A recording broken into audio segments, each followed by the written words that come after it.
Guys, kung matatandaan nyo, ito yung ginawa natin nung nakaraan. Dinayagnos natin na Cadillac XT6 na hindi gumagana yung rear camera. And yun nga, nagpalit na tayo. Ito yun. Ayan.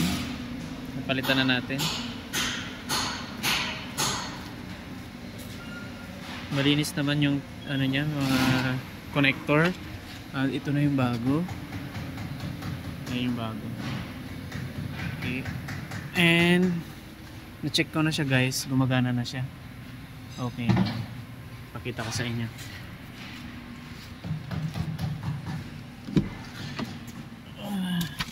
So kanina black screen siya.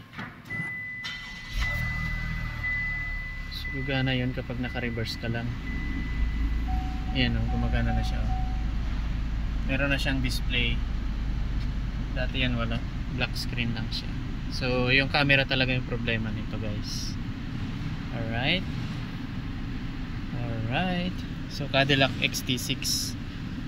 Nag-check tayo dito ng cable nung nakaraan, yung coaxial cable, tsaka yung video processing module. Pero yung camera talaga yung problema. Okay, so balik ko na lang yun. Medyo madumi, malikabok siya, sobra. So pero yun talaga, problem.